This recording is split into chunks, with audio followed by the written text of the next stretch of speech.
स्वागत करता हूं और जो एमएसएमई विभाग से जो वरिष्ठ अधिकारी यहाँ जुड़े उनका भी अभिनंदन और स्वागत करता हूं। तो सर अब मैं माइक आपको हैंडओवर करता हूं और सर आप आगे इस सत्र का अपना संचालन करें स्वयं ही, जब तक साहू सर ज्वाइन नहीं करते हैं।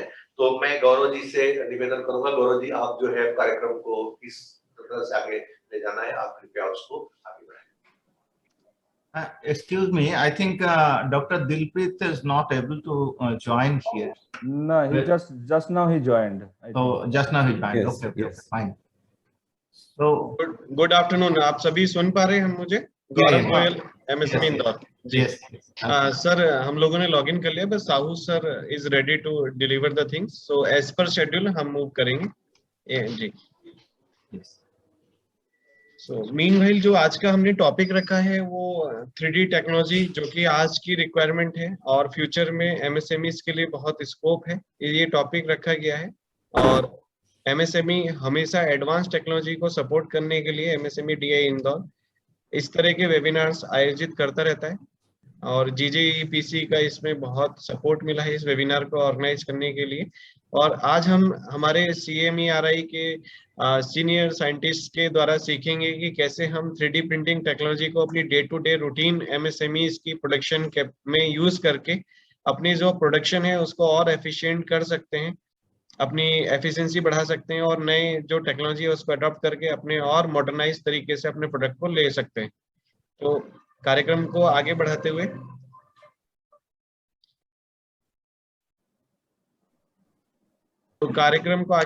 मैं रिक्वेस्ट करूंगा हमारे संस्थान के कार्यालय प्रमुख एवं संयुक्त निदेशक सर से कि कृपया वो आज के कार्यक्रम के लिए अध्यक्ष उद्बोधन के लिए मैं आमंत्रित करता हूँ।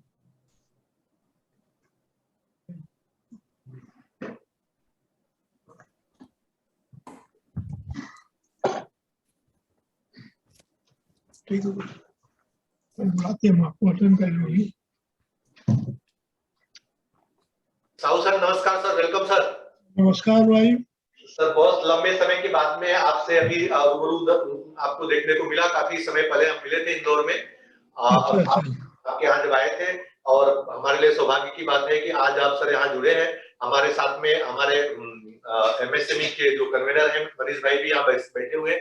नमस्ते सर, आपके आने से पहले हमने थोड़ा चर्चा करी थी और निश्चित तौर पे इस कार्यक्रम के बाद में हम आपसे एक बार फिर इस टीम के साथ में जुड़ना चाहेंगे, क्योंकि कुछ ऐसी रिक्वायरमेंट्स है जिसमें आपकी सहयोग की हमें नितांत आवश्यकता है। तो हमें आपका मार्गदर्शन मिले और सर हम अपने एक बार फिर से आपको स्वागत करते हुए चाहेंगे कि आप कार्यक्रम का शुरुआत करें sir.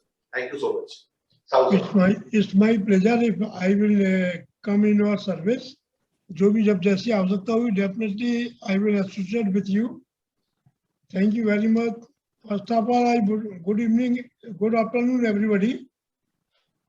First of all, I am very much thankful to GJPEC and the organizer of this program on 3D technology, which is very useful for the SME sector, as you know very well, and how you can use during the Atmanirbhar Bharat of 3D technology. It is very essential part of it. It is an honor and great pleasure to be here to share this important occasion with you. First, I would like to congratulate organizer who organized a dynamic and latest technology on 3D for the use of SME sector. This webinar. Everybody know very well that our Honorable Prime Minister has announced a special package for SME sector on 12th March 2020. On the announcement of this package, he declared that India would become as a Atmanirbhar Bharat. Now question is that how become as India Atmanirbhar Bharat? What is the concept of Atmanirbhar India, self-reliant India? It means we want to strengthen our economy, infrastructure, education, demography, and demand.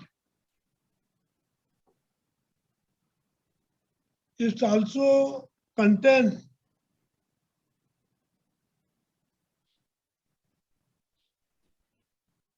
in first phase आत्मनिर्भर भारत के लिए जो process किया जा रहा है, first phase में हमने 4-6 इंडस्ट्री को कंसिडर, भारत सरकार ने 3-4 इंडस्ट्री सेक्टर को कवर किया है। उनमें से electrical electronics item, plastic, toy industry as well as garments and cloth industry, इस फील्ड में आत्मनिर्भर होने की बहुत जरूरत है। सेकेंड फेज में jewellery, pharma and other mechanical product, chemical product भी इंक्लूड किए जाएंगे। अब आत्मनिर्भर भारत या जो भी हमारा टारगेट है, how to reduce the import, तभी हम आत्मनिर्भर भारत बनेंगे। I mean say that during pandemic period कोविड-19 हम सभी ने देखा है कि इंडिया ने किस तरह ऑक्सीजन के लिए सफर किया है और कितनी परेशानियों के बाद हम कोविड-19 की सेकेंड फेज से रिकवर होकर वापस संभले हुए हैं। महीनों के लॉकडाउन के बाद और ऑक्सीजन की जो कमी हमने देखी है, आप सभी ने देखी है, ऑब्जर्व किया है, उसके बाद ये डिसाइड किया गया कि ये आत्मनिर्भर भारत बनने की बहुत इसेंशियल है। हर फील्ड में, not in only pharma sector, her engineering field में टारगेट होना चाहिए। इसी आत्मनिर्भर भारत के तहत मिनिस्ट्री ऑफ एमएसएमई ने जो 358 आइटम्स आप लोगों के लिए रिजर्व करके रखे हैं कि जो हमारी एमएसएमई सेक्टर, एसएमई सेक्टर ही मैन्युफैक्चर करेगी और वो किसी भी सीपीएसयू और गवर्नमेंट को या जिस डिपार्टमेंट को जरूरत होगी वहां सप्लाई करेगी आफ्टर मैन्युफैक्चरिंग। लेकिन ये पाया गया है कि यह देखा गया है कि उनमें से ऐसे बहुत से आइटम है, इलेक्ट्रिकल, मैकेनिकल, केमिकल, फार्मास्यूटिकल के, कि वो हम इंपोर्ट कर रहे हैं। चूंकि ये प्रोडक्ट एसएमई सेक्टर के लिए रिजर्व है, they are authorized to manufacture, they can supply to any government organization, लेकिन फिर भी हम इंपोर्ट कर रहे हैं उसका। और इंपोर्ट भी कोई छोटी मोटी टर्म मनी वैल्यू का नहीं है। 100 करोड़ से लेके 120 करोड़ से लेके 900 CR तक का इंपोर्ट कर रहे हैं। मैं आपको एग्जांपल बताता हूँ, बहुत छोटे छोटे आइटम है जो एसएमई सेक्टर बना भी रहा है, जिनमें से battery, charger, stabiliser, UPS, arm and blade wiper, air cooler, street light fitting, ये कॉमन आइटम्स है। क्या हमारी एसएमई नहीं बना सकती है? 100% बना सकती है। और जो हम इंपोर्ट कर रहे हैं उससे अच्छी क्वालिटी का बना सकते हैं और बना के अपने देश में ही इसका मार्केट पोटेंशियल डेवलप कर यहीं के यहीं कंज्यूम भी कर सकते हैं। यदि हम सरप्लस बनाते हैं तो हम इसको एक्सपोर्ट भी कर सकते हैं, इसकी भी अपॉर्चुनिटी है। इस तरह मिनिस्ट्री ऑफ एमएसएमई ने फर्स्ट फेज में 45 प्रोडक्ट की डिटेल प्रोजेक्ट रिपोर्ट हमारे ऑफिसर ने, मिनिस्ट्री के ऑफिसरों ने बनाई हुई है, जो हमारे ऑफिस की dcmsme.gov.in गवर्नमेंट ऑफ इंडिया की एमएसएमई की वेबसाइट है। उसमें सभी 45 प्रोडक्ट की detail project report, national as well as international level की क्वालिटी के स्टैंडर्ड की आप किस तरह बना सकते हैं, मैन्युफैक्चर कर सकते हैं और इंडिया में ही आप सप्लाई कर सकते हैं, साथ साथ एक्सपोर्ट की अपॉर्चुनिटी भी डेवलप कर सकते हैं। तो dear friend, it is very clear now कि आत्मनिर्भर भारत या आत्मनिर्भर इंडिया को बनाने के लिए हमें इंडिपेंडेंट होना पड़ेगा। इंडिपेंडेंट मैन्युफैक्चरिंग उस फील्ड में बढ़ाना चाहिए जिस फील्ड के ऊपर हम अभी निर्भर है दूसरी कंट्री के ऊपर और इंपोर्ट कर रहे हैं। It is known as import substitution. आप हमारी वेबसाइट पे जाकर चेक कर सकते हैं।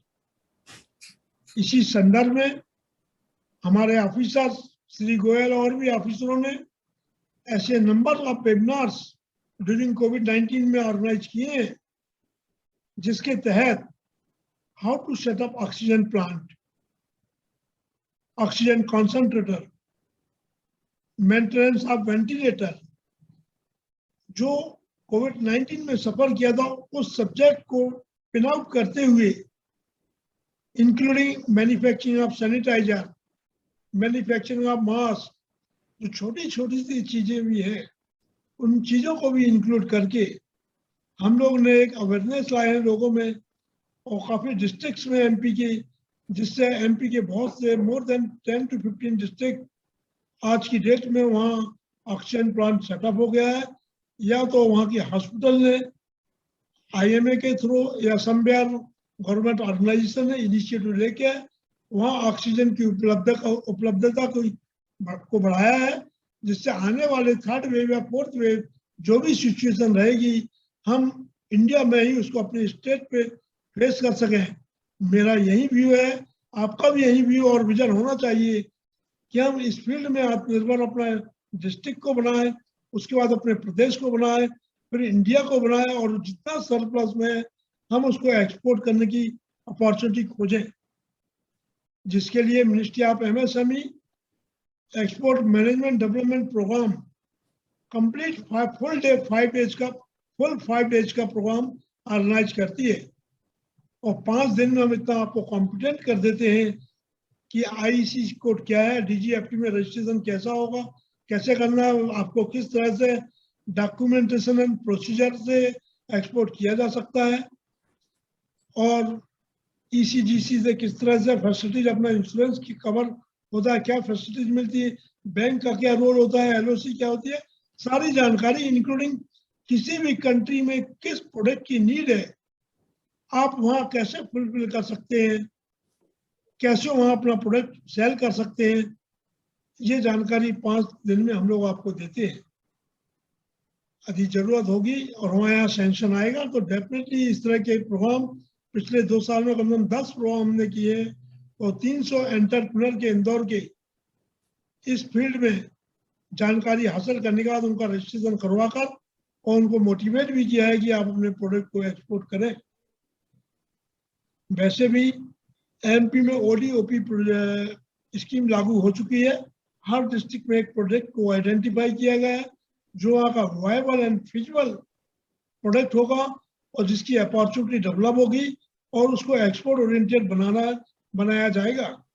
ये भी एमपी गवर्नमेंट की एक स्कीम के तहत फोकस है कि और एमपी गवर्नमेंट भी काफ़ी इनिशिएटिव ले रही है इस समय कि promotion and export and promotion को किस तरह से बढ़ावा दिया जाए, किस तरह से एंटरप्रेन्योरशिप को प्रमोट किया जाए।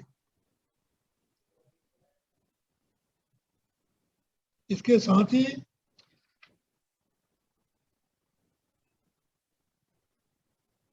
जैसा कि आप सभी लोग जानते हैं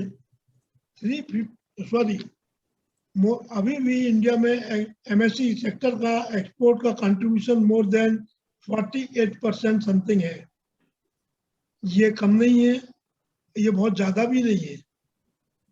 हमें इसको और बढ़ाना है और फोकस करना है। इसके तहत भारत सरकार की एक बहुत अच्छी स्कीम है कॉमन फैसिलिटी सेंटर डेवलप करना, एसएमई एमएससी सीडीपी स्कीम।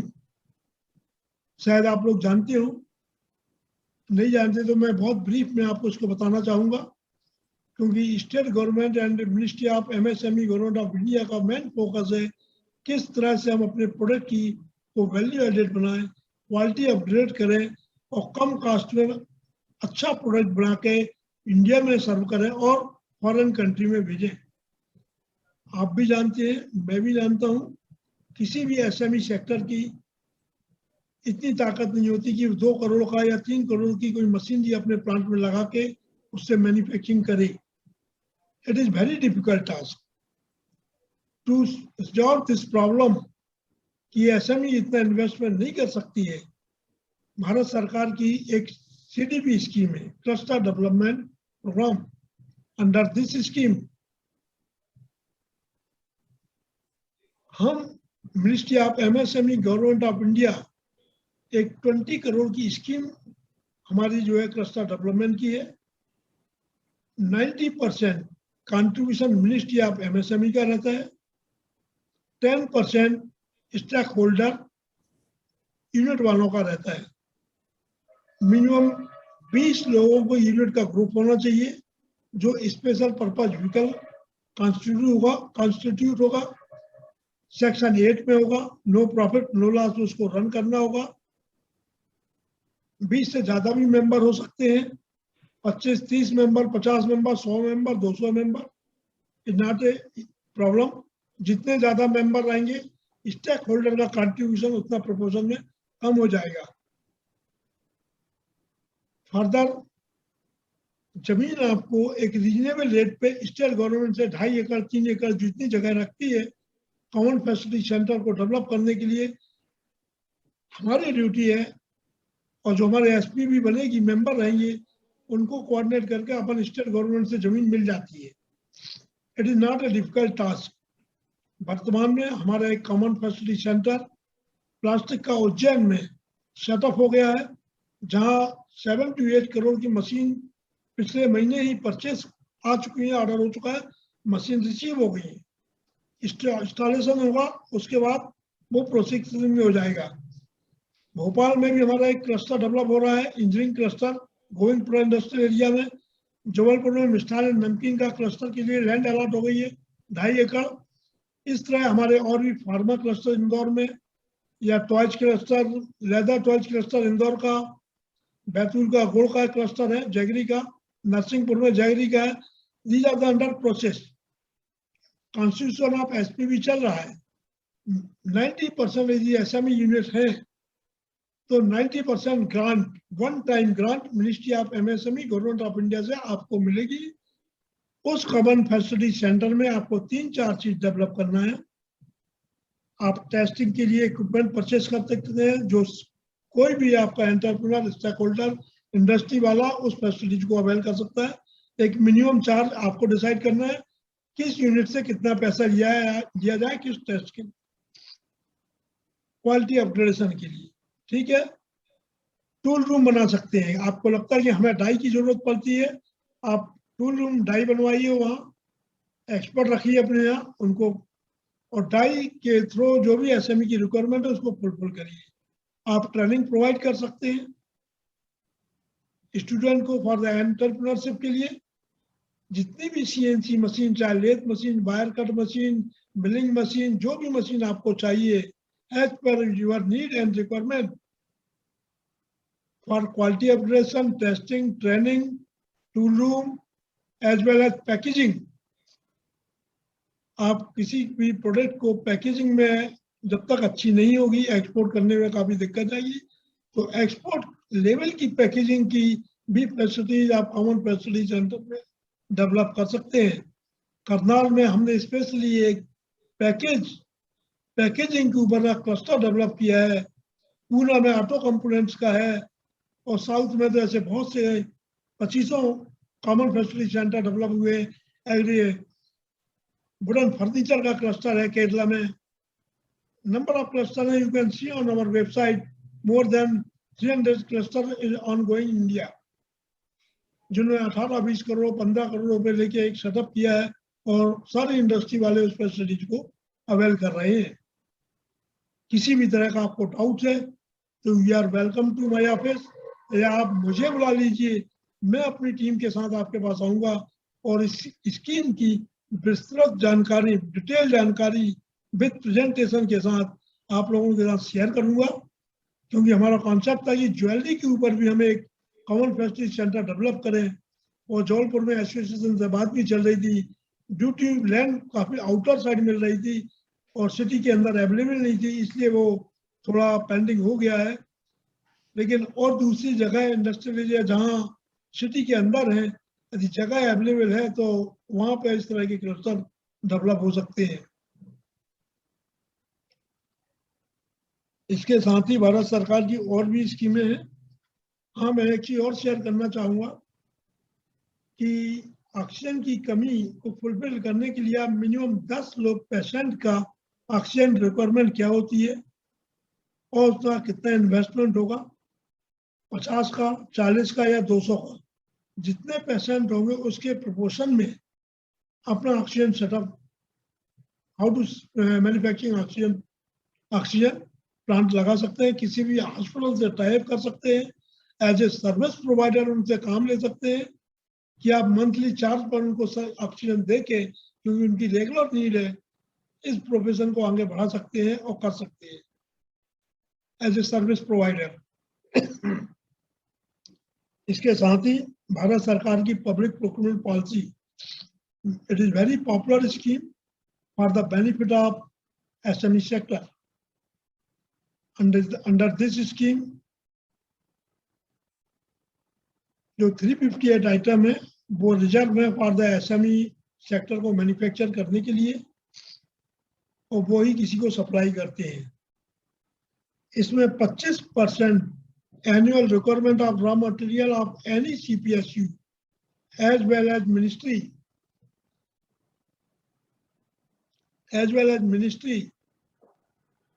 के लिए रिजर्व कर रखा है, जिसमें 4% वुमेन एंटर 3% वुमेन एंटरप्रेन्योर के लिए और 4% SC/ST एंटरप्रेन्योर।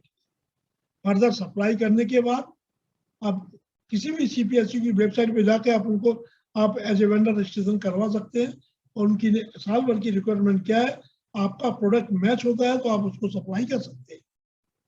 यदि 45 दिन के अंदर आपको CPSU से पेमेंट नहीं मिलता है तो समाधान पोर्टल पर आप अपनी ग्रीवेंस डालकर और क्लेम कर सकते हैं विद इंटरेस्ट कि हमको पैसा दिया जाए, और पैसा मिलता है।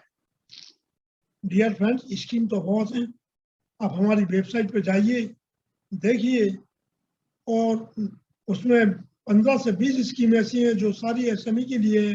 PMS स्कीम है, प्रोक्योरमेंट मार्केटिंग सपोर्ट है, डोमेस्टिक ट्रेड फेयर है, इंटरनेशनल ट्रेड फेयर है, इंटेलेक्चुअल प्रॉपर्टी राइट है, लीन मैन्युफैक्चरिंग है, डिजाइन क्लिनिक है, 59 मिनट्स लोन स्कीम है, CGT SME है, CLCS है, फाइनेंशियल है। नंबर ऑफ स्कीम है। आपको देखना है किस स्कीम से आपको फायदा मिल सकता है, किस स्कीम से आपकी इंडस्ट्री का डेवलपमेंट हो सकता है, किस स्कीम से आप अपने को अपग्रेड कर सकते हैं, क्योंकि आज से 20 साल पहले जो आप टेक्नोलॉजी अडॉप्ट कर रहे हैं उसको चेंज करना जरूरी है, तभी अपन सर्वाइव कर पाएंगे। Otherwise it is very difficult to compete in the market. इसके साथ ही मैं बहुत समय ना लेते हुए अपने सभी डिग्निटीज का धन्यवाद देता हूँ। Thank you very much for inviting me, और मेरी एज एंड व्हेन जहाँ भी जरूरत हो आप मुझे ईमेल कर सकते हैं, कांटेक्ट कर सकते हैं। We will support and guide you. Thank you very much. Thank you आपके मार्गदर्शन के लिए। निश्चित तौर पर हम आपको बीच में संपर्क करेंगे अपनी आवश्यकताओं को लेके। अब मैं जो आपकी जो 3D प्रिंटिंग से संबंधित जो हमारे डॉक्टरेट की टीम है, सर मैं आप सबसे निवेदन करूंगा कि हमारी ऑडियंस जो आपसे सुनना चाहती है आप उस पर विस्तार से अपना चर्चा आरंभ करें। सर प्लीज अब आप आगे बढ़ाएं कार्यक्रम को।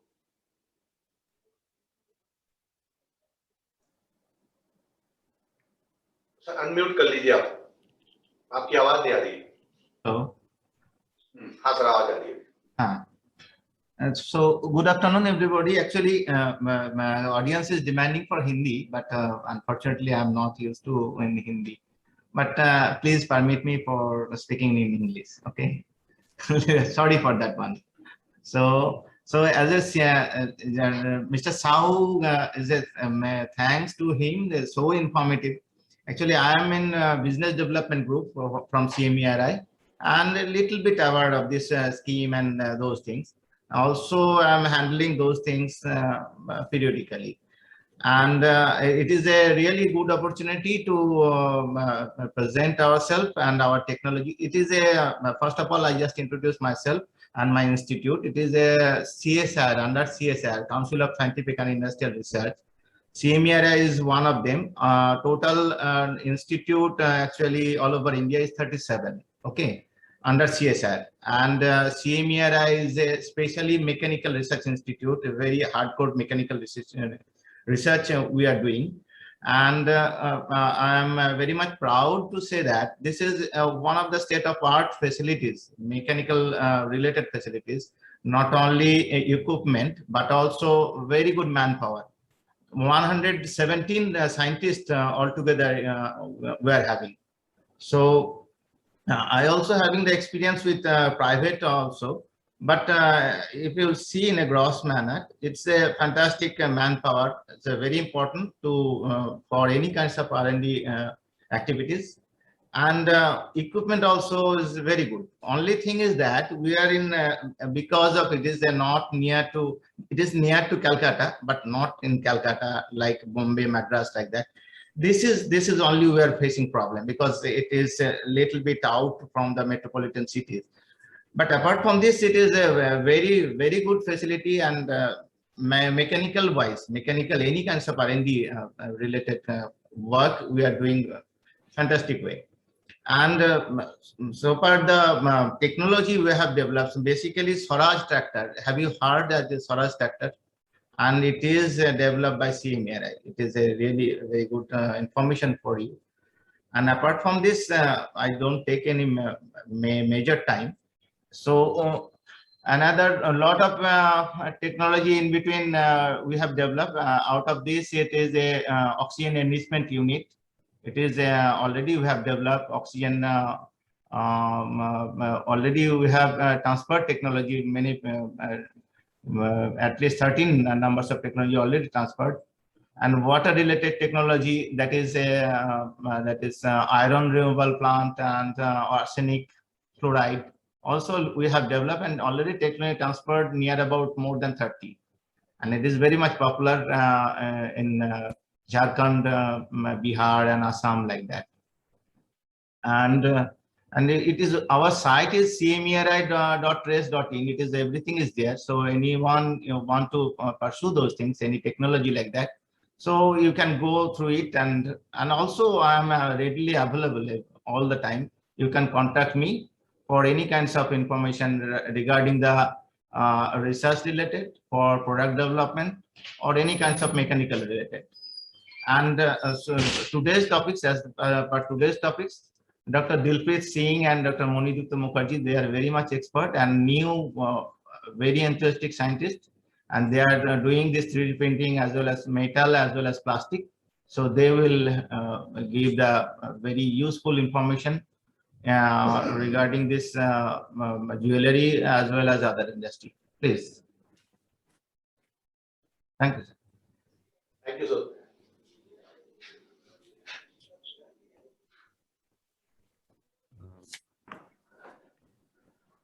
Good evening, everyone. Myself, Dr. Dilpreet Singh. So today I will talk about the introduction to 3D printing. Maybe many of you have heard of this term, or maybe you are hearing it for the first time. मैं mixture चलेगा? Thank you so much. हाँ, दोनों का mixture. मैं आपके साथ अपने कुछ जो मेरा एक्सपीरियंस है और जो मेरा नॉलेज है, मैं आपके साथ शेयर करूंगा रिगार्डिंग 3D प्रिंटिंग। जो 3 डायमेंशनल प्रिंटिंग वी कैन हम डायरेक्टली, सपोज हमारे पास कोई डिज़ाइन है, हमने कुछ बनाया डिज़ाइन, हम वो काल्पनिक भी हो सकता है, राइट? हमारे थॉट प्रोसेस से वी स्केच्ड आउट समथिंग और उसको बनाया, और उसको अगर हमें फिजिकल फॉर्म में लेके आना है, उसके लिए जो ट्रेडिशनल मेथड रहता है कि हम उसका ड्राइंग बनाते हैं, फिर जो अपना लेथ मशीन है, जहाँ जो हमारे पास अवेलेबल वर्कशॉप में मशीनें होती हैं, नहीं तो हाथ से हम उसको तराशते हैं और उसको फिजिकल फॉर्म में लेके आते हैं, ताकि हम देख सकें कि जो हमारा डिज़ाइन है, जो हमने सोचा था, वो कितना बनाने में सक्षम है, और कितना वो बनने के बाद हमें वो कितना सुंदर या कितना अपीलिंग लगता है, और जो वो हमारी एप्लीकेशन है जिसके लिए हमने बनाया है, क्या वो उसके लिए मतलब सूटेबल है कि नहीं। ठीक, तो मैं अपना ये स्लाइड शेयर कर रहा हूँ, इससे I will try to explain. Okay, सो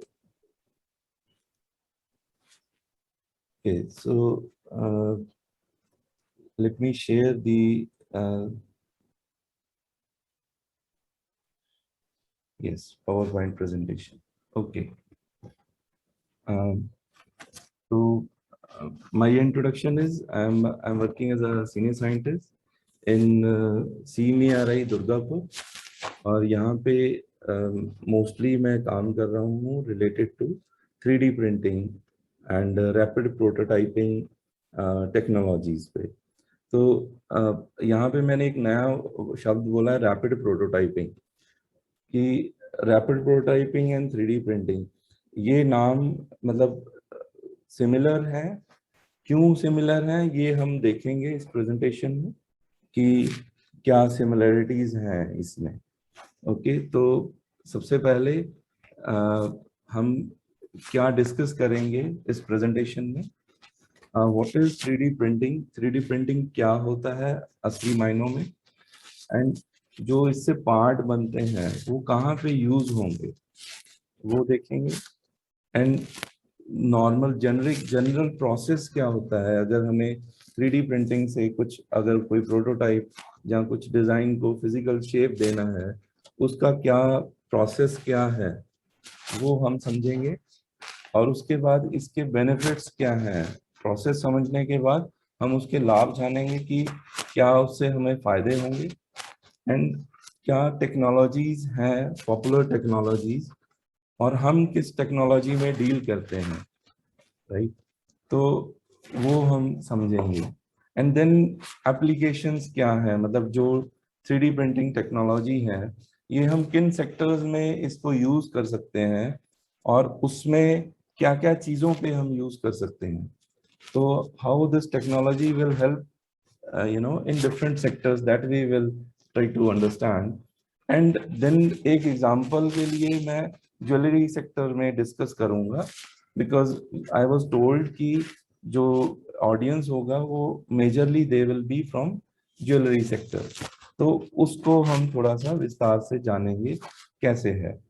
तो सबसे पहले 3D प्रिंटिंग और rapid prototyping, what basically it is कि it is a process जिससे कि हम कोई भी शेप और कोई रिप्रेजेंटेशन हम उसको फिजिकली देखते हैं, जो कि रैपिड वर्ड का मतलब है कि थोड़ा जो मैन्युफैक्चरिंग है वो स्पीड मैन्युफैक्चरिंग होगा। क्यों स्पीड मैन्युफैक्चरिंग होगा?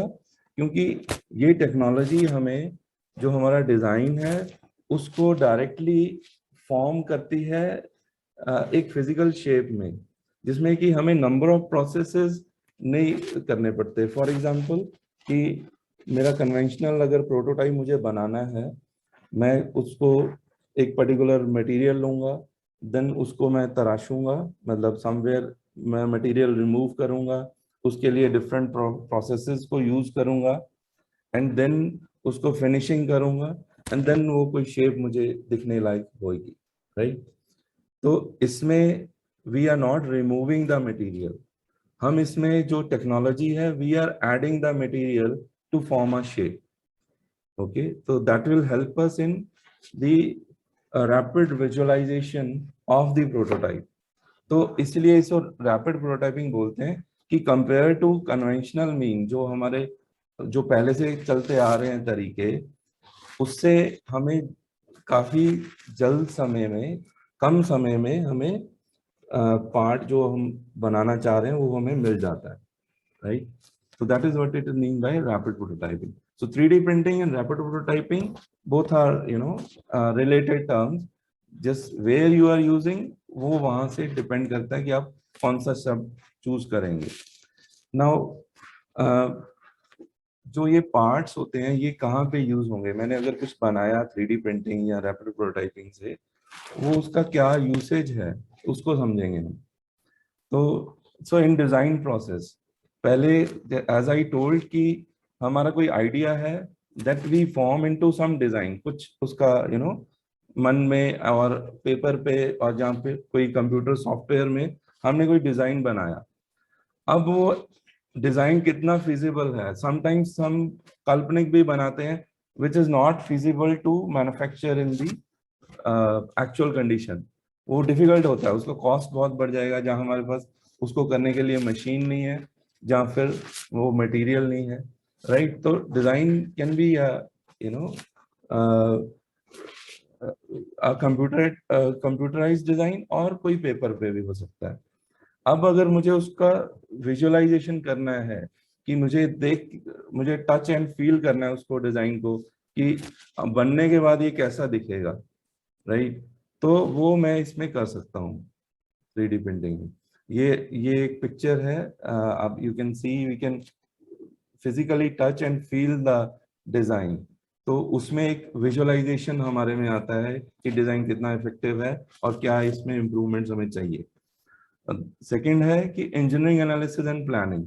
अब इंजीनियरिंग एनालिसिस क्या है कि फॉर एग्जांपल मुझे उसका एस्थेटिक्स देखना है कि मेरा जो डिजाइन मैंने बनाया वो बनने के बाद कैसा दिखेगा, क्या वो सुंदर दिख रहा है, क्या कितना अच्छा दिख रहा है, कितना बुरा दिख रहा है, those things. And then testing, sometimes we need to do some pilot testing before investing money into a full fledge component. तो वो पायलट टेस्टिंग के लिए we can make those prototypes and test it into some simulated environment. एक example यहाँ पे मैंने ली है, ये फोटो में एरोफॉइल शेप दिख रहा है आपको, ये एक हमने यहाँ पे बनाया था, and then the other scientist will test this in a wind tunnel. उसका कितना वो फ्री फॉर्म कर्व है, how it is effectively the flow is going. तो वो जो इंजीनियरिंग एनालिसिस है ऑन अ पायलट स्केल, वो हम कम पैसे में इसमें कर सकते हैं, ठीक। और जो अभी हमने कुछ बनाया एंड देन वी विजुअलाइज, उसको हमने चेक किया, and then we can once the design is approve we can go for its tooling. Tooling means कोई डाई बनानी है, पंच बनाना है, because they involve lot of cost. अगर हम डायरेक्ट डाई बनाने चले जाएंगे तो उसमें जो बनाते हैं they know how much it is time taking and how much it is cost intensive. तो वहां पे हमारा विजुअलाइजेशन स्ट्रांग हो रहा है, and we can make the prototype and see it, and then we can go for the tooling design, and then tooling and manufacturing. So tooling and manufacturing क्या है, sometimes we make pattern. अब जैसे normal casting का example लेता हूँ, casting में हम normal pattern किससे बनाते हैं, वुड से बनाते हैं। उसको बनाने के लिए हम वुड को तराशते हैं, and then we use it as a pattern, right now here अगर कोई complex shape आया, then making it by wood is require, आपको कोई skilled manpower चाहिए जो उसको तराश सके, वो बना सके। और नहीं तो आपको क्या करना पड़ेगा, किसी मशीन पे, CNC मशीन या कोई और मशीन पे उसको बनाना पड़ेगा। यहाँ पे हम पैटर्न्स बना सकते हैं क्योंकि ये टेक्नोलॉजी हमें वो फ्लेक्सिबिलिटी देती है। कैसे देती है वो हम सीखेंगे। अब direct tooling, now what is direct tooling. मान लो मुझे मोल्ड बनाना है, मैंने विजुअलाइजेशन कर लिया, मोल्ड बनाना है, तो मेरा मोल्ड में आई can make it in using a metal 3D printer and also by using a polymeric 3D printer. वो मेरी एप्लीकेशन पे डिपेंडेंट है मैंने क्या बनाना है, तो इसका एप्लीकेशन हम समझेंगे इन कमिंग स्लाइड्स।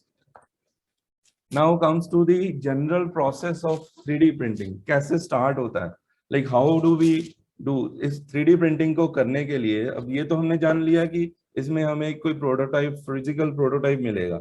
अब उसका क्या प्रोसेस है, क्या उसके डिफरेंट स्टेप्स हैं, उसको समझेंगे। तो सबसे पहले एज वी डिस्कस कि हमारा कोई आइडिया होता है, and then we form that idea into some kind of design, जो कि वर्चुअल डिजाइन रहेगा, कैड मॉडल रहेगा, नहीं तो कोई ड्राइंग रहेगी, वो रहेगा। So in this technology we use only CAD model. CAD model क्या होता है, कंप्यूटर एडेड डिजाइन मॉडल। कोई सॉफ्टवेयर हमने यूज कर लिया, कोई भी कमर्शियल सॉफ्टवेयर 3D सॉफ्टवेयर हमने यूज किया, तो उसमें हमने डिजाइन तैयार कर लिया। अब डिजाइन तैयार करने के बाद अगर हमें 3D प्रिंटिंग करनी है, then we convert that design into some file format जो हमारी मशीन जो 3D प्रिंटर होता है वो उसको रीड कर सके। तो उसके लिए जो फाइल फॉर्मेट कन्वर्जन होता है that is called STL file format. Okay, तो जब हमें वो फाइल फॉर्मेट, हमने उसी डिजाइन सॉफ्टवेयर में ये सेव हो जाएगा। आपने डिजाइन बनाया, सेव एज STL फॉर्मेट आपने कर लिया। अब वो जो आपका जो फाइल है STL फाइल मैं उसको बोलूंगा, उसको आप अपनी मशीन पे लेके जाएंगे। You will transfer that file to your machine और वो मशीन उसको रीड करेंगे। उसमें क्या डिफरेंट G कोड्स वगैरह रहते हैं, जैसे हम CNC प्रोग्रामिंग में होता है ऐसे ही इसमें होता है। तो उसके बाद आप उसका स्लाइसिंग वगैरह, एक सॉफ्टवेयर जो मशीन के साथ नॉर्मली होते हैं उसमें आप उसका स्लाइसिंग कर लेंगे, ताकि मशीन कैसे उसको वो जो कोड है उसको पढ़ के अपना पार्ट प्रिंट कर सके। अब हमारे पास वो हो गया, हमने ट्रांसफर कर दिया मशीन में। देन उसके बाद हम मशीन के पैरामीटर सेट करेंगे कि मुझे कितना फास्ट प्रिंटिंग करना है, कितना स्लो करना है, मुझे क्या क्या उसमें चीजें चाहिए, राइट। वो सारी जो मशीन के पैरामीटर्स हैं वो डिसाइड कर लें। Then comes to the part building. अब हमने पैरामीटर सेट कर लिए, then we allow the machine to build the part. अब ये जो पार्ट बिल्डिंग है ये कैसे होता है इसको हम समझेंगे थोड़ा। यहाँ पे लेफ्ट साइड में ये देखिए कि ये एक सिंपल शेप ली हुई है, कप टाइप लिया हुआ है हमने, ठीक है, कॉफी मग कह लो, कप कह लो। अब इसमें ये देखिए, ये कुछ आप लाइंस देखेंगे। These lines are nothing but जो भी हमारा ऑब्जेक्ट है उसको वो सॉफ्टवेयर की मदद से उसने स्लाइसेस में काट दिया। Now this technology is called layered manufacturing also. Why it is called layered manufacturing? क्योंकि हम जो पार्ट बिल्ड कर रहे हैं वो लेयर बाय लेयर हो रहा है।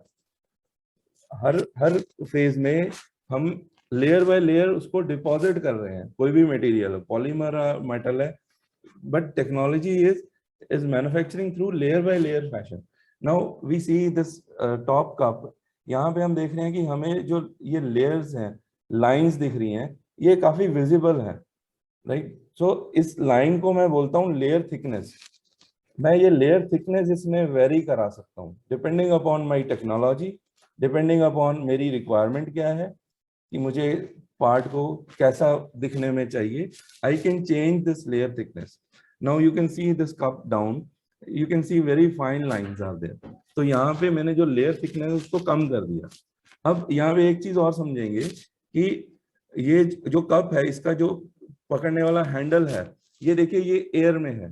This is called overhanging part. अब जब मुझे लेयर बाय लेयर में प्रिंट कर रहा हूँ, मेरा एक बेड है मशीन का, मशीन के बेड पे मैं पहला लेयर लगाऊंगा, फिर दूसरा, तीसरा, ऐसे वो बेड के ऊपर उसको मटेरियल को सपोर्ट मिलता जाएगा और वो सीधा पार्ट तो बना देगा रेक्टेंगुलर शेप। बट अगर कुछ ओवरहैंग है कुछ, तो उस केस में क्या होगा कि हमें एक और मटेरियल चाहिए जो कि मशीन प्रोवाइड कराएगी हमें, जो कि सपोर्ट मटेरियल बोलेंगे। कि क्या होगा, एक तो बेस मटेरियल होगा जिससे आपको फाइनल प्रोडक्ट चाहिए, और एक आपको सपोर्ट जो ओवरहैंग्स को सपोर्ट करेगा वो मटेरियल वो साथ ही साथ डिपॉजिट करती जाएगी मशीन। अब ये जो हैंडल है इसके नीचे वो सपोर्ट मटेरियल लगा देगा so that we can print it according to the design. ठीक, ये हमें समझ आ गया। उसके बाद देन हम वो पार्ट बन गया मशीन में, पॉइंट नंबर 6। अब हम बनने के बाद उसको मशीन से निकाल लेंगे। अब हम उसके बाद थोड़ा पोस्ट प्रोसेसिंग होता है उसमें। कैसे होगा post processing? Earlier we learn कि कुछ जगह पे उसने according to the design support material दे रखा है। अब सपोर्ट मटेरियल हमारे डिजाइन जो था प्रोडक्ट उसमें नहीं था। हमें जो प्रोडक्ट चाहिए वो कप शेप चाहिए और उसमें बनने के लिए कुछ उसको सपोर्ट मटेरियल लगा। तो पोस्ट प्रोसेसिंग में हम मोस्ट प्रोबेबली सपोर्ट मटेरियल को रिमूव कर देंगे और हम देखेंगे कि हमारा पार्ट जो है वो हमने जो मॉडल दिया था उसके साथ वो रिजेंबल कर रहा है। ठीक है, then we will use it for the application. तो ये एक मोटे तरीके से हमारा प्रोसेस है 3D प्रिंटिंग को या रैपिड प्रोटोटाइपिंग आप कह लो उसको करने के लिए, राइट। अब हम देखेंगे कि इसकी क्लासिफिकेशंस क्या होती हैं, क्या डिफरेंट तरह के ये प्रोसेस जो टेक्नोलॉजीज डेवलप हुई हैं ये कितने तरह की होती हैं। तो बेसिकली अंडरस्टैंड करने के लिए ये I have distinguished them into the type of material they are using. So first one is like liquid base, then solid base, and then further in solid base, solid is either in the form of wire or in the form of powder. तो सबसे पहले हम जानेंगे कि liquid based कौन से होते हैं. So in the liquid base, तो basically these are resins, polymer type होते हैं, जो कि फोटोपॉलीमर बोलते हैं उसको. फोटोपॉलीमर मतलब कि अगर मैं उसको लाइट दूंगा, लाइट कौन सी, यूवी लाइट, अल्ट्रावायलेट रेज, अगर वो रेजिन जो है, जो लिक्विड फॉर्म में है, अगर मैंने उसको एक्सपोज कर दिया लाइट के सामने, तो वो जो रेजिन है वो पॉलीमराइज हो जाएगा. पॉलीमराइज मतलब वो पॉलीमराइज होके हार्ड हो जाएगा, लिक्विड से वो सॉलिड बन जाएगा. जहां जहां पे वो एक्सपोज करेगा लाइट को, मतलब हम लाइट देंगे, वहां वहां वो मटेरियल सॉलिड हो जाएगा. अब इसी प्रोसेस को, इसी प्रिंसिपल को, साइंटिफिक प्रिंसिपल को यूज करके ये टेक्नोलॉजी तैयार करी गई है. और इसमें बेसिकली क्या होता है, सो वी हैव, यहाँ पे ये जो UV light based curing photopolymer, ये पिक्चर दिख रहा है हमें, ग्रीन लाइट सा दिख रहा है. इसमें बेसिकली हो क्या रहा है, हमारे पास डिफरेंट नोजल्स हैं, वो नोजल से वो जो लिक्विड मटेरियल है वो इंजेक्ट किया जाता है. जैसे हमारा इंकजेट प्रिंटर होता है, most of you are familiar with that, जो नॉर्मली हम इंकजेट प्रिंटिंग करते हैं, उसमें भी थ्रू जो माइन्यूट होल्स, नोजल्स बोलते हैं जिसको, ये मटेरियल जो लिक्विड फॉर्म में है वो प्रिंट किया जाता है. अब ये प्रिंटिंग होने के बाद, एक बार एक लेयर डालने के बाद लिक्विड की, उसके ऊपर से यूवी लाइट, जो यूवी लैंप के फॉर्म में है, वो उसके ऊपर से पास करी जाती है. अब जैसे हमने प्रिंसिपल लर्न किया कि यूवी लाइट जो है वो लिक्विड को सॉलिड में बदल देगी, because of the polymerisation action it will cause to the liquid resin. तो हर लेयर के बाद वो हम जो लैंप है उसको अपने पार्ट के ऊपर से पास करेंगे, सो दैट जो लेयर हमने लगाई है, since it is layered manufacturing, layer by layer बन रहा है हमारा पार्ट, हर लेयर के बाद वो उसको एक्सपोज करेंगे यूवी लाइट के साथ. तो ऐसे करते करते जैसे हमारा डिजाइन हमने दिया है, और वो उसका हमने जो STL फॉर्मेट बन के जो मशीन ने रीड किया है, उस डिजाइन के मुताबिक वो अपना पार्ट प्रिंट करके, and it will make a solid object. ये तो था एक तरह का. दूसरे तरह का कैसे होगा, it is called, the technology is called stereolithography. So in this technology, what is happening is, there is a bathtub of liquid. अब ये bathtub liquid में है, principle same है कि liquid को जब मैं expose करूंगा with UV light, वो वहां पे solid हो जाएगा. Now here, instead of using a lamp, I am using a UV laser. UV laser क्या करेगा, जहां जहां लेजर को हम स्कैन करेंगे लिक्विड में, वहां वहां वो सॉलिडिफिकेशन कर देगा, वो उसको क्योर करके सॉलिड बना देगा. And depending upon our product और द डिजाइन, वो उसको सॉलिडिफाई करके it will give us a solid physical model of the design. So this is what is liquid based 3D printing technology. Then comes to the solid based.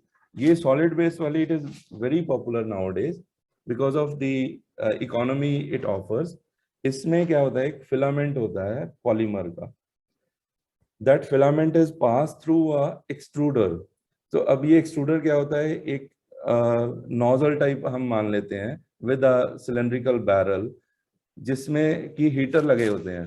अब हमें पता है कि जो पॉलीमर होते हैं, अगर हम उसको हीट कर दें with in certain temperature, depending upon कौन सा पॉलीमर हम यूज कर रहे हैं, वो विस्कस हो जाता है और वो लिक्विड में बन जाता है. लिक्विड होके वो it will transform into a liquid.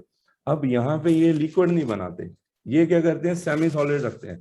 जैसे हम लोग सुबह उठ के वो पेस्ट लगाते हैं ना ब्रश के ऊपर, तो वो क्या कर रहे हैं, हमने उसको दबाया and through a opening, circular opening, that paste is coming into a cylindrical shape में वो आ जाता है. सेम चीज यहाँ पे हो रही है, but it is the solid is getting, हम उसको सेमी सॉलिड बोल रहे हैं. सेमी सॉलिड वो बनाते हैं थ्रू दैट एक्सट्रूडर.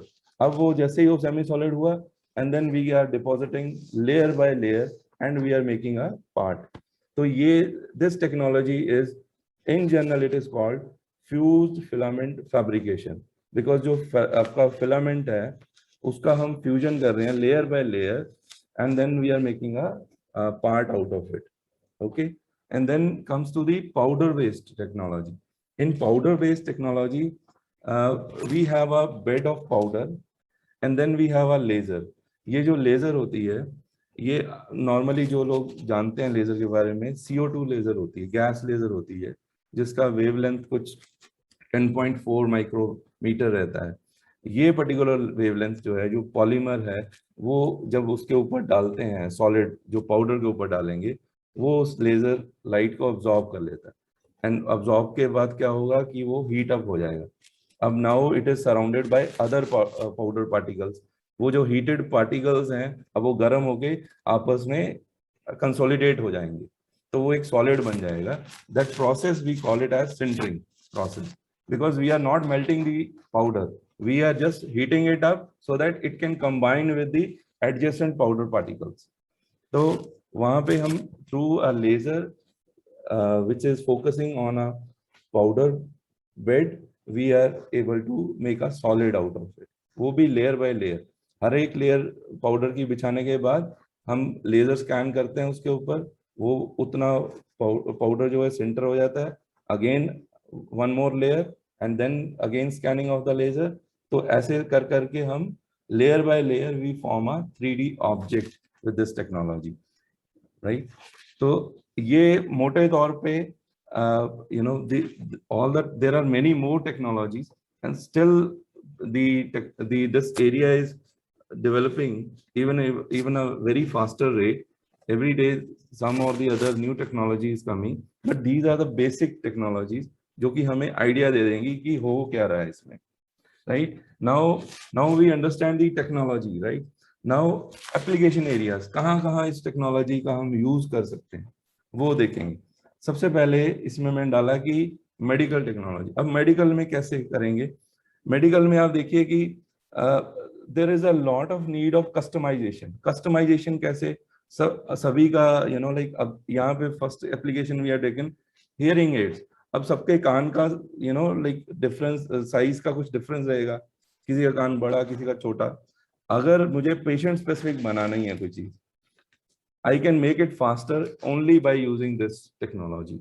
अगर मैं कन्वेंशनल में जाऊंगा मेरे को साइजेस वगैरह लेने पड़ेंगे, and then conventional route is the longer route, and then there is lot of labor, skilled labor hours are involved, and जो बनाने का समय है वो ज्यादा है।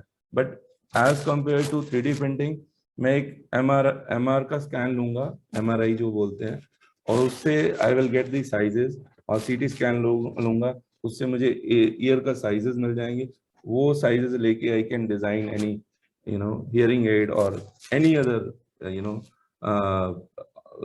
any other model which can be used as a customized object for the medical application. इसमें dental application में लोग डेंटल इम्प्लांट्स प्रिंट करते हैं, ब्रेसेस प्रिंट करते हैं, राइट। सर्जिकल प्लानिंग करनी है, कोई टूल नहीं है हमारे पास, वो उसको डिपेंडिंग अपॉन द पेशेंट में कैसे है उसको हम डिजाइन एंड मैन्युफैक्चर कर सकते हैं। सो एंड सर्जिकल गाइड्स, कहीं पे जैसे बोन्स में ड्रिल करते हैं लोग, then they need some fixtures to drill that, तो वो चीजें हम कर सकते हैं, right? And then in manufacturing अगर मुझे injection molding, now injection molding in plastic, those who deal in plastic they know injection molds are very costly.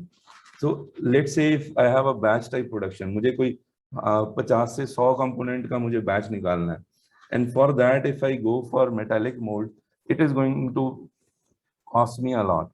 So there is an alternative. We have nowadays the materials are developed such a way कि हम उनको produce कर सकते हैं through this technology. Silicon molds कर सकते हैं, and then rapid tooling जो mold design वगैरह है वो हम कर सकते हैं, and jewelry making that we will discuss later in this presentation. And then prototyping हमने already देखा कि हम कोई भी design है उसको हम visualize कर सकते हैं, part realization उसमें हम कर सकते हैं, and we can print it into different colors. Nowadays the technology is such developed that different color mixing also we can produce. We can produce new colors by mixing 2-3 colors, and we can print those parts, right? And then other application में soft touch part, rubber like parts also we can print by using the 3D printing technology. Live hinges कर सकते हैं, कोई texturing करनी है, कोई part के ऊपर कुछ लिखावट करनी है, that also can be done by using this technology. And then architectural models, जो हमारे पुराने जो आर्किक मॉडल्स हैं जो आर्किटेक्ट के, वो हम इसमें रिप्रोड्यूस कर सकते हैं, जो हमारी आने वाली जनरेशन्स हैं उनको दिखाने के लिए कि ये चीजें हमारे पास्ट में एग्जिस्ट करती थी, right. And assemblies, live assemblies we can do by using this technology. Okay. Now briefly I will discuss about the application in jewelry industry. Now, so what basically it is like the card model of your different, ornaments or jewels. We can produce in using a software, and that software will then help us in getting a 3D, prototype, or I would say the pattern or the basic replica of actual product. ये कैसे होता है? Normally जो jewellery industry है वो lost wax process पे काम करती है. उसमें क्या होता है कि एक मोम का और वैक्स का वो एक सांचा मतलब पैटर्न बनाते हैं, एंड देन उससे एक मोल्ड बना के देन वो मोल्ड जो पैटर्न होता है उसको एवेपोरेट करके और मेल्ट करके निकाल दिया जाता है. जो शेष जो मोल्ड बचता है उसमें वो प्रिंटिंग मतलब casting of gold or any other precious metal is done. तो जो ये पैटर्न है, हम ये कॉम्प्लेक्स पैटर्न जो है ये through this technology we can make it in wax, we can make it in polymers. These polymers nowadays, these polymers are so advanced that we can use them and we can burn the polymer and it will leave the hollow cavity. जो हमारे जो mould हैं या सांचे हैं अलग अलग designs को बनाने के लिए जो कि कॉम्प्लेक्स हैं, जो हाथ से बनाने में टाइम भी बहुत लगेगा और स्किल्ड मैन पावर भी बहुत लगेगा, उसको we can do it by using 3D printing technology. जैसे this is another example. So customised jewellery, for example कोई ग्राहक है, they have their own idea and then they want to make customized jewelry for them. तो वो चीज़ें इसमें possible हैं. कम समय में, कंपैरेटिवली कम स्किल में वो चीज़ें हो सकती हैं. आपको CAD मॉडल आना चाहिए, CAD सॉफ्टवेयर आना चाहिए. It can be done there effectively. And then also इसका यूज जो है 3D प्रिंटिंग का ज्वेलरी इंडस्ट्री में, वो क्या करेगा कि अगर हम उसको यूज करते हैं टेक्नोलॉजी को सीख के, it will reduce the production time, क्योंकि आपको उतना मेहनत नहीं करना पड़ रहा, इतना बारीकी में जाना नहीं पड़ रहा हाथ से. You have the machine to print those replicas and you can make the mould and do the casting. And then customisation improve हो रही है. मुझे कुछ डिजाइन में चेंज करना है, मेरे पास ऑलरेडी पुराना डिजाइन है, उसमें मुझे इंक्लूड करना है या कुछ एक्सक्लूड करना है, I can do it using a software. उसके बाद में उसको प्रिंट करके I can make a mould and get the part done. And then error, उस केस में ह्यूमन एरर का चांस कम हो जाता है because you are doing it on software, right. And then there is another way we can make rubber moulds by using 3D printing, and you can make the wax pattern by using these rubber molds. तो ये जो rubber molds हैं, they can be easily printed into 3D print. तो ये technology हमें ये चीज allow करती है, right? Now what we are able to do here in CMRI, we have a PolyJet technology based 3D printer. In that we are able to print multiple parts in color and mixing of colors, structural part and prototypes we can do. So the build size that we can do in our machine is 250 mm by 252 mm, and in Z direction we can print till 200 mm. The resolution is 600 dpi in X and Y direction, and in Z direction it is 1600 dpi. And the layer thickness, earlier we have seen every 3D printing part will have layers. So the minimum layer that we can print is 16 micron. And if we are using multicolors, then it is 30 micron. Accuracy is plus minus 100 micron. for parts less than 100 mm, and it is 200 micron if the parts are under 200 mm. And then the material are different materials we can use. We can use rigid plastic material and also flexible rubber-like materials. And these are few of the components, engineering components, which we have already made by using this setup that we have.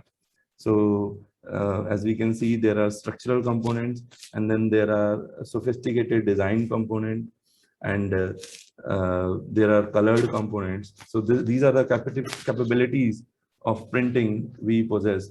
Apart from that, in design also, we have a lot of capabilities, engineering design and aesthetic design. So we work into that. So that's all from my side. Thank you for giving me the opportunity to share.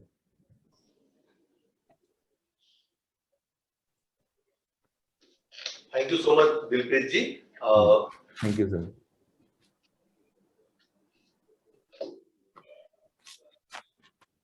Sir आप presentation हटा लेंगे तो फिर दूसरा जी। तो मंदिर जी को भी कुछ इसमें करना है कि आप जो प्रेजेंट किया है उसके बारे में उनका कुछ नहीं है बताने के लिए। तो वैसे भी हम जो समय की हमारी जो है मोस्टली 1 घंटे का ही हम कार्यक्रम है। ऑलरेडी हमें 1 घंटा 10 मिनट हो चुके हैं। तो हम चाहेंगे कि जो ऑडियंस के क्वेश्चंस आए हैं, अगर आप परमिट करें तो वो क्वेश्चंस के आंसर हम आपसे एक्सपेक्ट करेंगे। हाँ जी, जरूर। उस फर्स्ट ऑफ चैट बॉक्स में मुझे लगता नहीं कि चैट बॉक्स में टिपिकली क्वेश्चंस नहीं थे, लेकिन Q&A में कुछ क्वेश्चंस थे। अगर आप पढ़ पा सकते हैं Q&A में आप देख सकते हैं। Within the ambit of your experience, what is the acceptability of a 3D printed product which can also be produced by other traditional method in the engineering world? Okay. जो इसमें मुझे समझ में आया है इनका क्वेश्चन, वो ये है कि जो पार्ट हम 3D प्रिंटिंग से कर सकते हैं print, and what is the alternative methods we can use. So one way is we can use CNC machining, because in CNC machining we can produce complex shapes, but again it is time consuming and also it is material removal process. तो आपको एक material लेके उसमें से material हटाना पड़ेगा। But 3D printing में क्या हो रहा है कि आपको जितना मटेरियल चाहिए उतना ही आपको उसमें वो डिपॉजिट कर रहा है, तो उसमें वेस्टेज कुछ नहीं हो रहा आपके मटेरियल का। तो जो 3D प्रिंटिंग है वो मेटल एडिटिव है, मतलब ऐड कर रहा है। जो बाकी ट्रेडिशनल मेथड्स हैं वो एक्सट्रैक्शन के हैं, एक्सेप्ट कास्टिंग। इन कास्टिंग और सिंटरिंग वी ऐड मटेरियल। तो ये एक मुझे लगा कि डिफरेंस है। सर जो आने वाले टाइम में अभी जिस तरह से हम देख रहे हैं कि लोग एक शॉप में पहुंचे और अपना डिजाइन लेके पहुंचे, जैसे वेडिंग और इस तरह ज्वेलरी एक इम्पोर्टेंट कंपोनेंट्स है हमारे इंडियन ट्रेडिशंस में या वर्ल्ड वाइड दुनिया भर में, खास करके सर्टेन ओकेजन्स के लिए। तो क्या ये पॉसिबल है इस टेक्नोलॉजी के माध्यम से कि एक बंदा शोरूम में पहुंचता है और अपने रिक्वायरमेंट्स दे और साइमल्टेनियसली वो चीजें उसको डिलीवर हो सके, ऐसी कोई टेक्नोलॉजी आप? मैं जैसे जैसे हमने फ्यूचर की बात करी है उसमें एक चीज मैं बताऊंगा। जैसे आजकल क्या है कि ऑनलाइन ज्वेलरी की भी काफी रिक्वायरमेंट्स हैं, उनके पास इन्वेंट्री नहीं होती, दे हैव फोटो। अब वो फोटो से जब कस्टमर सिलेक्ट करता है वो part, then they start the designing because the process is fast. Those who have adopted this technology, they need not to store inventory for any design. They can have the design, let the customer select, और उसके बाद आपका processing cycle तो कम है ही, तो उसमें आपका जो the amount of money you were keeping for inventory and security also, right, in jewelry, तो वो चीज है। तो वो चीज I think ये टेक्नोलॉजी हेल्प करेगा। You need not to store designs, आप कस्टमर को दिखाइए and then you print। अगर उसमें कुछ मॉडिफिकेशन चाहिए कस्टमर को, then you allow the customer कि भाई आप ऐड और कुछ डिलीट कर सकते हैं इसमें, right? One thing I can add, Dr. Dilpreet, Yes. Other than additive nature, we can do the complex structure also. That is the honeycomb structure. Yes. Yes. That is not possible in normal metal Yes. removal process or other process. Yes, If yes. you think about the casting or metal removal process, Yes. Yes. honeycomb structure is a so fantastic structure. The material is very less used and strength also very high. So Yes. this is the one example of structures. So Mhm. we can use only for 3D printing process. Yes. So this is another point. Many advantages are there. So as Dr. Dilpreet mentioned, apart from this different structure we can generate very high strength and very complicated surface, complicated structure. So in that way, 3D printing is very much effective. That's I can say. Thank you Kanvendra ji. इसके अलावा आप हमारी industry कोई specific requirements हो जो हमें प्राप्त हो लोगों से, तो क्या आपकी जो टेक्नोलॉजी है उसमें उस ढंग से मॉडिफिकेशंस और कुछ ऐसी चीजें पॉसिबल, इनोवेशंस कुछ पॉसिबल है जो हमारी इंडस्ट्री को फोकस करके हो? उसके लिए हमें किसको अप्रोच करना चाहिए? आपको हम वो साहा सर बताएंगे। Sir, actually we are having a very good manufacturing facility and also some analysis, very good analysis softwares and manpowers. So other than jewelry, I have, in fact, frankly speaking, I don't have any experience about this jewelry industry. So other than manufacturing, if you ask me about the manufacturing, we have a good facility for analysis as well as manufacturing. So what happens sometimes it's required some analysis also rather manufacturing. Before manufacturing anything, we do need some analysis, some stress analysis, thermal analysis like that before making the component, final component. So that can be done here in a single roof. Okay. In a single roof, we can do analysis as well as manufacturing of this component. And other research also there, many other research facilities, robotics also there, another aerospace division is there. So these are, I think this is not relevant in this seminar. So that is for your kind information. So please write me your requirements. What is your specific requirements? Because without knowing the industry needs, so we cannot give any conclusion which way we can do. But we can do many things. That I can assure you. Because my experience is from tea industry, we have done many improvement of the tea industry cluster. So in that way, we can solve the problem in a gross manner. So if jewelry industry requirements in automation, any specific requirements, just address to us, and we will do the needful accordingly. आप ये assure कर सकता हूँ sir, जो आप problem तो आप बताइए point to point, this are the problem, it's need automation, और कुछ चाहिए, कोई स्पेशलाइजेशन चाहिए, मैकेनिकल वे कुछ इंप्रूवमेंट चाहिए, just like EEP, yes, we are also associated with EPC, Export Promotion Board. They need some kinds of certification, then kinds of quality of a product. So for quality of product development, need more specialization. So if you need more specialization, already existing facility, you can also address those things to us. Thank you Ranveer ji. निश्चित तौर पे हमारे दो product हैं जो बहुत important है, jewellery, दूसरा diamond.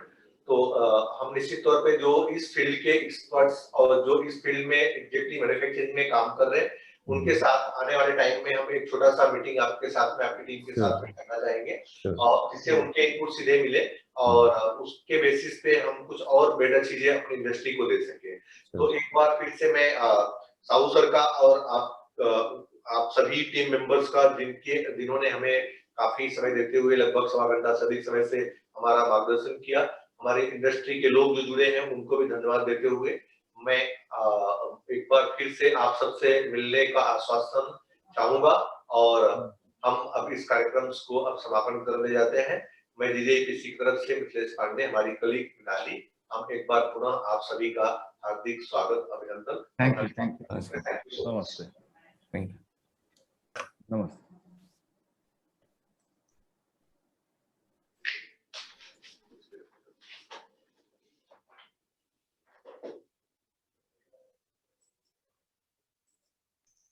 Thank you, madam. Thank you, Murali, madam. Sir, thank you so much. Thank you so much. It's a good opportunity for both of us.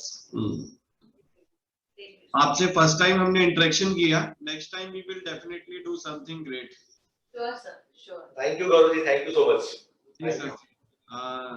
बिल्कुल सर, आप कभी इंदौर आए तो ऑफिस जरूर आए. जरूर सर, बिल्कुल मुलाकात होगी आपसे आगे. और मध्य प्रदेश में बहुत स्कोप है सर. सर हमने बीच में पैराडेमिक के पहले काफी ट्रैवलिंग करी थी वहाँ की. अनफॉर्चुनेटली ये 20 के 18-19 महीने चीजें बंद रही है, लेकिन हम मध्य प्रदेश और महाराष्ट्र दोनों के लिए हम काफी कुछ प्रोजेक्ट लेके काम कर रहे हैं और आपके सहयोग की हमें जरूर आवश्यकता होगी. जी जी सर, एक रिक्वेस्ट करूंगा कि अगर इसको मीडिया में आप लोग दे सके तो प्लीज. हाँ, निश्चित तौर पे हमारे जो आपको चीजें जहाँ हूँगी हम आपको बता देंगे. हमारी वेबसाइट जो कि काफी पॉपुलर है, बहुत ज्यादा उसका व्यूइंग है वर्ल्ड वाइड, और उस पे आपको ये सारी रिपोर्ट्स मिलेगी हमारी. ठीक ठीक, okay sir, thank you everyone.